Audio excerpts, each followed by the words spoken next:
लोकसभा चुनाव से पहले असम में कांग्रेस के दो मुद्दे होंगे खास। भाजपा पर चौतरफा करेगी हमला। पूरी जानकारी आपको विस्तार से देंगे, वीडियो को अंत तक जरूर देखें।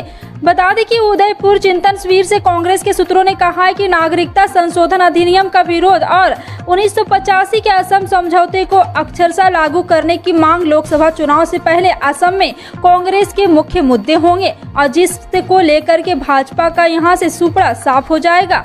उदयपुर चिंतन शिविर के कांग्रेस के सूत्रों ने कहा है कि नागरिकता संशोधन अधिनियम के तहत ही यहां पर चुनाव लड़ा जाएगा। ये एक पहला मुद्दा होगा। कांग्रेस के अंदरूनी सूत्रों ने कहा है कि असम में कांग्रेस एक गंभीर संकट से गुजर रही है और राज्य कांग्रेस के मुख्य मुद्दों पर चर्चा की गई है जो पार्टी की राजनीतिक भाग्य को पुनर्जीवित कर सकते हैं। सूत्रों ने कहा है कि एआईसीसी राज्य पीसीसी नेताओं द्वारा उठाए गए विचार को स्वीकार कर लिया है। गुवाहाटी उच्च न्यायालय के सेवानिवृत्त न्यायाधीश विप्लव कुमार शर्मा की अध्यक्षता में केंद्रीय गृह मंत्रालय द्वारा गठित खंड 6 समिति ने 25 फरवरी 2020 को तत्कालीन मुख्यमंत्री सर्बानंद सोनोवाल उनके कैबिनेट सहयोगियों को रिपोर्ट सौंपी, लेकिन राजनीतिक दल सरकार को निशाना बना रहे हैं। कथित तौर पर इसे ठंडे बस्ते में डालने के लिए कहा भी जा रहा है। राष्ट्रीय राजधानी दिल्ली में सूर्य की किरणें कहर बरपाने लगी है। दिल्ली में अधिकतम तापमान में इजाफा होने के साथ ही बिजली की मांग भी बढ़ने लगी है। तापमान के साथ बिजली की मांग भी हर रोज नया रिकॉर्ड बनाने के आतुर नजर आ रही है। 15 मई की रात बिजली की मांग 6732 मेगावाट तक पहुंच गई है। बिजली की यह मांग इस साल मई के महीने में अब तक की सबसे अधिक डिमांड है। जानकारी के मुताबिक दिल्ली में 15 मई की रात 11:36 तक पीक पावर डिमांड 6732 मेगावाट रही। बताया जा रहा है कि दिल्ली अधिक डिमांड है और बिजली विभाग के मुताबिक इससे पहले दिल्ली में सबसे अधिक पीक पावर डिमांड 6572 मेगावाट दर्ज किया गया था। यह पीक पावर डिमांड 11 मई को रिकॉर्ड किया गया था। दिल्ली में अतिक्रमण के खिलाफ एमसीडी का एक्शन जारी है जिसका सीएम अरविंद केजरीवाल ने विरोध किया है। दिल्ली के सीएम केजरीवाल ने दावा किया है कि केंद्र सरकार दिल्ली में 63 लाख लोगों के मकान तोड़ने की प्लानिंग कर रही है जिसका दिल्ली सरकार विरोध करती है। सीएम केजरीवाल ने यह भी दावा किया है कि इस तरह तो 80% दिल्ली अतिक्रमण के दायरे में आएगी। सीएम केजरीवाल ने कहा है कि 75 साल में जितनी दिल्ली बनी वह प्लानिंग से नहीं बनी, इस वजह से मौजूदा वक्त में 80% दिल्ली अतिक्रमण के दायरे में आएगी। केजरीवाल ने सवाल किया 80% दिल्ली तोड़ा जाएगा, लेकिन आपको बता दें कि केजरीवाल सरकार ऐसा होने नहीं देंगे।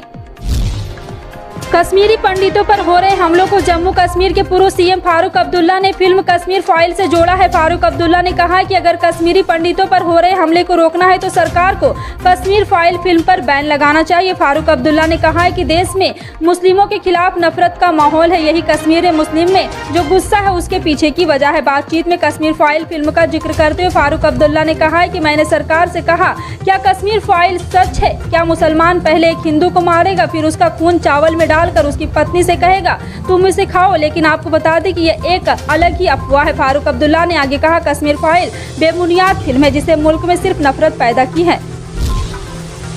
ज्ञानवापी मस्जिद में हुए सर्वे का मामला अब सुप्रीम कोर्ट पहुंच गया। मंगलवार को शीर्ष अदालत में इस मामले पर सुनवाई की जाएगी। जस्टिस डीवाई चंद्रचूड़ और जस्टिस पीएस नरसिम्हा की बेंच इस मामले की सुनवाई करेगी।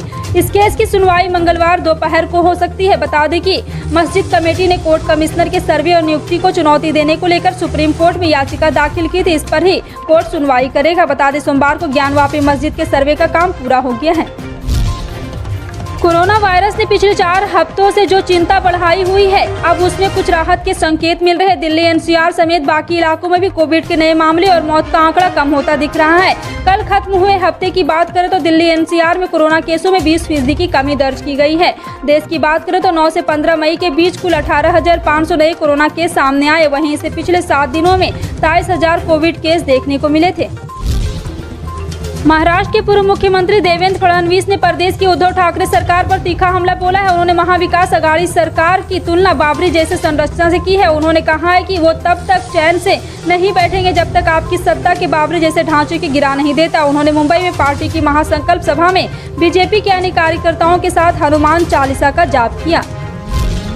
साल 2020 में जब नई शिक्षा नीति लागू की गई थी तो प्रदेशों को 2030 तक समय दिया गया था कि वे इस समय तक एनईपी लागू कर ले। हालांकि हरियाणा राज्य में तत्परता दिखाते हुए जल्द ही यहां के स्कूलों में न्यू एजुकेशन पॉलिसी लागू करने का लक्ष्य रखा है। इसी स्पीड से काम हुआ तो हरियाणा के स्कूल में साल 2025 तक नई शिक्षा नीति लागू हो जाएगी। इसी क्रम में हरियाणा राज्य उच्च शिक्षा परिषद के नए कई बड़े बदलाव करने के लिए विशेषज्ञों की राय लेना शुरू कर दिया है। फिलहाल आपका इन सभी खबरों पर क्या कहना है, कमेंट सेक्शन में टाइप करके जरूर बताएं।